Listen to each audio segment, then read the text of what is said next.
بسم اللہ الرحمن الرحیم، السلام علیکم۔ آج 30 دسمبر 2024 ہے۔ بس ایک دن رہ گیا سال ختم ہونے میں، پھر 25 شروع ہو جائے گا انشاءاللہ۔ سب کے لیے بہتر سال ہوگا۔ تو آج کا ویلاگ شروع کرتے ہیں ایک دو چھوٹی سی انٹرنیشنل نیوز سے۔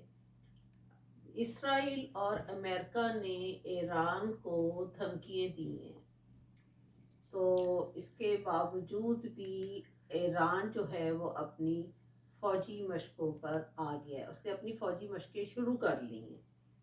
تو اس ڈر اور خوف سے اسرائیل نے اور امریکہ نے اس کو ایران کو دھمکایا ہے کہ وہ بند کر دے اور نہ کرے، لیکن ایران برابر اپنی فوجی مشقوں کو جاری کیے ہوئے ہے۔ تو ظاہر ہے ہر کنٹری اپنی سیف سائٹ چاہتی ہے، اور وہ اپنی سیف سائٹ کے لیے اپنی تیاری کر رہا ہے ایران کمپلیٹلی۔ اور نمبر دو، دوسری نیوز میں جو انٹرنیشنلی ہے وہ یہ ہے کہ روس کا جو ایک ڈیپو ہے اسلحے کا، اس کا نام ہے شہید، اس کے اوپر یوکرین نے حملہ کیا ہے اور اس کو تباہ کیا ہے، جس کے اوپر روس کو بہت زیادہ غصہ ہے، اور وہ اپنی اور بھرپور تیاری کر رہا ہے یوکرائن کے اوپر حملہ کرنے کے لیے۔ تو یہ ساری جو اس طرح کی نیوز ہیں کہ کوئی اسرائیل کر رہا ہے، کوئی امریکہ دھمکا رہا ہے، ایران تیاریاں کر رہا ہے، روس ادھر سے لڑ رہا ہے، یوکرائن لڑ رہا ہے۔ یوکرائن کو تو بہت سی سپورٹ ہے مختلف کنٹریز سے، ایون کہ امریکہ جیسی سپر پاور سے بھی۔ تو یہ سارے حالات جو ہیں وہ انٹرنیشنلی غلط تھرڈ ورلڈ وار کی طرف جا رہے ہیں، جو کہ انسانیت کے لیے بہتر نہیں ہے۔ تو اب جو ہے اسرائیل نے بھی اپنے غزہ پر کافی حملے کیے ہیں، اور حماس بھی کر رہا ہے اور اسرائیل بھی کر رہا ہے، اور غزہ کو تباہ و برباد۔ ابھی ان کا جو ایک ہاسپٹل ہے کمال کے نام سے، اس کے اوپر حملہ کیا ہے اور 48 لوگوں کو زندہ جلا دیا ہے۔ اور یہ بڑی افسوسناک خبر ہے کہ جب انسانیت زندہ جل رہی ہو اور پوری دنیا دیکھ رہی ہو اور کوئی روکنے والا نہ ہو، تو میرا خیال سے کہ اس طرح کی ظلم اور تشدد کو اور اس طرح کی بربریت کو روکنا چاہیے، اور جو ہمارے نیٹو کے بھی کنٹریز ہیں ان لوگوں کو بھی چاہیے کہ وہ کچھ نہ کچھ اپنا کردار ادا کریں، اور امریکہ جیسی سپر پاور کو چاہیے کہ وہ اپنا کردار ادا کرے، اور اس طرح کی انسانی جانوں کا ضائع نہیں ہونا چاہیے۔ 48 بندے زندہ جل جانا، پورا ہاسپٹل تباہ ہو گیا، اس کے اوپر بمباری شدید کی گئی ہے، تو یہ بہت سخت زیادتی ہے، چاہے وہ کسی بھی ریلیجن سے تعلق رکھتا ہو۔ انسان تو انسان ہی ہے نا۔ تو اس طرح کی نیوز دیکھ کے سن کے اور جب پتہ چلتا ہے تو بہت سخت دل برا ہوتا ہے، اور بڑے ہر انسان پریشان ہو جاتا ہے۔ تو اب ہم تھوڑا سا ڈومیسٹک نیوز کی طرف بھی آ جاتے ہیں، کیونکہ ساری انٹرنیشنل جتنی بھی لڑائی جھگڑوں کی جب میں آپ کو پہلے ہی نیوز دیتی ہوں تو ظاہر ہے آپ بھی سن کے پریشان ہو جاتے ہوں گے، ہم لوگ بھی ہو جاتے ہیں۔ انسان تو سبھی جگہ ایک جیسے ہیں، چاہے وہ کسی بھی کنٹری میں رہ رہے ہوں۔ تو سمندر پار بلاول ہمارے بہت ہی باہر پڑھنے گئے تھے، بہت انٹیلیجنٹ ہے، زرداری صاحب کے اکلوتے بیٹے، انہوں نے فرمایا ہے کہ سمندر میں جو پتہ نہیں کون سی مچھلیاں ہیں جو کہ انٹرنیٹ کو کھا جاتی ہیں، کیونکہ پاکستان میں اکثر انٹرنیٹ جو ہے اس کی وائرنگ جو ہے وہ اس سے ان کا انٹرنیٹ اسٹرانگ نہیں آتا ایکچولی پاکستان میں۔ تو وہ کہتے ہیں کہ اس کی وائرنگ کو مچھلیاں کھا رہی ہیں، جس کی وجہ سے انٹرنیٹ اسٹرانگ نہیں آ رہا۔ تو یہ انہوں نے ایک تو یہ بیان دیا ہے بلاول نے، اور دوسرا رانا ثناء اللہ صاحب نے بھی فرمایا ہے کہ نواز شریف صاحب، زرداری اور عمران خان صاحب، ان تینوں کو اکٹھے بیٹھنا چاہیے اور مسئلے مسائل پر ان لوگوں کو مذاکرات کرنے چاہیے. یہ رانا ثناء اللہ صاحب کا خیال ہے. لیکن جہاں تک عمران خان صاحب کا ان کی طبیعت کا ہے یا ان کا پتہ ہے، وہ میرا خیال سے ان لوگوں کے ساتھ بیٹھنا مناسب نہیں سمجھیں گے. اگر انہوں نے بیٹھنا ہوتا عمران صاحب نے تو وہ بہت پہلے بیٹھ چکے ہوتے اور اتنے مسئلے مسائل نہ اٹھتے. لیکن عمران خان صاحب ایک آنیسٹ اور سچے کھرے انسان ہیں. وہ دیکھتے ہیں کہ مجھے کس کے ساتھ اٹھنا ہے، کس کے ساتھ بیٹھنا ہے، مجھے کہاں پر ڈیل کرنی یا نہیں کرنی. ڈیل کرنے والا تو وہ بندہ ہی نہیں ہے نا بالکل. تو اگر یہ تینوں بیٹھ جاتے ہیں تو ایک بڑی عجیب سی بات ہوگی. لیکن اگر ہم لوگوں کا نہیں خیال کہ وہ بیٹھ سکیں گے اور بات چیت کریں گے. لیکن رانا ثناء اللہ صاحب نے اپنی طرف سے یہ رائے دی ہے. تو دوسرا، عمران خان صاحب نے کہا ہے کہ جی پاکستان میں جو اوورسیز لوگ ہیں وہ ریمیٹنس کو کم بھیجیں. انہوں نے یہ نہیں کہا کہ بالکل بند کر دیں، کیونکہ ان کو پتہ ہے کہ جن لوگوں کے لوگ باہر گئے ہوئے ہیں اور اوورسیز اپنے پاکستان میں اپنے گھروں میں پیسے کو بھجواتے ہیں، ان لوگوں سے ان لوگوں کا گھر کا خرچہ چلتا ہے. اس لیے انہوں نے کہا کہ کم بھیجیں، یہ نہیں کہا کہ بند کر دیں، تاکہ کم ریمیٹنس، کم ڈالرز آئیں گے تو یہ لوگ کم عیاشی کریں گے. تو یہ عمران خان صاحب نے کہا ہے اور لوگوں نے کم کر بھی دیے ہیں. یہ نہیں کہ نہیں کی، کم کر دیے ہیں، جس کی وجہ سے کہ 3.25 سننے میں آیا کہ 3.25 ارب ڈالر کا فرق پڑا ہے، جو کہ پہلے ہی ان کو ڈالرز کم مل رہے تھے اور 3.25 ارب کا اور ڈالر کم ہو جانے سے فرق پڑا. اور 1 ارب ڈالر کا خسارہ تو آلریڈی پہلے ہی ہو چکا ہے. تو یہ ساری اتنی اکنامکلی برے حالات ہو رہے ہیں. یہ ساری اسٹیبلشمنٹ کو یا جو ابھی حکومت بیٹھی ہوئی ہے، انہوں کو سوچنا چاہیے کہ پاکستان کے لیے کیا کرنا چاہیے. اگر اسی طرح اور 1-2 مہینے حالات رہیں گے تو مہنگائی اور زیادہ بڑھ جائے گی. ان لوگوں کو تو کچھ نہیں فرق پڑے گا. فرق پڑے گا یا غریب لوگوں کو یا جو مڈل کلاس طبقہ ہے اس کو فرق پڑے گا.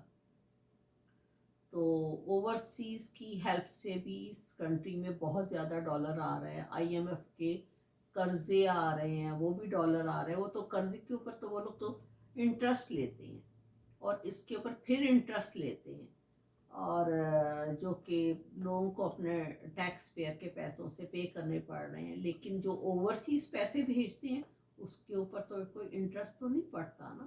تو اگر وہی اور کم ہو جائے گا تو پاکستان کے لیے پرابلم ہوگی اور اکنامکلی وہ زیادہ اور ڈاؤن ہو جائیں گے. تو ان چیزوں کی طرف جو ابھی حکومت میں لوگ بیٹھے ہوئے اس کے اوپر کام کرنا چاہیے. ان کو الٹا یہ نہیں کرنا چاہیے کہ جو 5 سال نہیں رہے گا اس کی نیشنلٹی بھی ختم. کوئی بولے گا اس کو مار دیں گے، کوئی ہنسے گا اس کو ہنسنے نہیں دیں گے. اس طرح کے قانون تو کسی کنٹری میں نہیں ہوتے اور کبھی نہیں ہوا تھا. جو عجیب پاکستان کو نمونہ بنا کے پیش کیا جا رہا ہے پوری دنیا میں نا. تو ابھی دیکھیں ٹرمپ کے آنے کا انتظار ہے. جیسے ہی ٹرمپ آتا ہے تو حالات کچھ چینج ہو جائیں گے، کیونکہ بائیڈن کی وجہ سے پاکستانیوں نے کافی، حکومتی لوگوں نے کافی فائدے اٹھائے ہیں اور اب جنوری سے ایسا نہیں ہو سکے گا. دوسرا ایک اور جو نیوز ہے وہاں پر یہ کہ ابھی انہوں نے جو محمد ارشد نام کے بندے کو، محمد راشد، اس کے ولد محمد، ایک جگہ سننے میں آتا ہے کہ شبیر، ایک جگہ شفیق سننے میں آیا ہے. تو ان کو جو انہوں نے قتل کیا ہے اس کے سلسلے میں شوکت بصیرہ صاحب کی بھی جو نیوز ہیں ان کے مطابق بتایا جا رہا ہے کہ ان کی لاش جو ہے پمز ہاسپٹل میں وہاں سے ملی ہے اور پہلے ان کے گھر والوں کو فون کیا گیا کہ جی آپ کا کوئی بندہ ہے جو کہ ایکسیڈنٹ میں اس کی ڈیتھ ہو گئی ہے تو اس کی لاش لے لیجیے. تو پھر دوسری دفعہ کسی آصف نام کے بندے نے فون کیا اور کہا جی آپ ان کے کنفرم کیا پہلے آپ ان کے بھائی بول رہے ہیں. انہوں نے کہا جی میں ان کا بھائی بول رہا ہوں. پھر اس کے بعد ان کو بتایا کہ آپ کے بھائی کی ڈیتھ ہو گئی ہے ایکسیڈنٹ میں تو وہ ان کی لاش لے لیجیے. اور ایک ASI امتیاز صاحب نے بھی کال کی. پھر انہوں نے کہا کہ جی ہم تو دور رہتے ہیں, ہم تو وہ سات کا بعد کوئی جگہ ہے اور وہاں رحیم یار خان کے پاس, تو وہاں کے ہم رہنے والے, ہم اپنی کسی کزن کو بھجوا دیتے ہیں, آپ ان کو لاش دے دیجیے. تو ان کے جب وہ گئے کزن گئے تو انہوں نے لاش دینے سے انکار کر دیا اور ان کا خونی رشتے کو آنا چاہیے.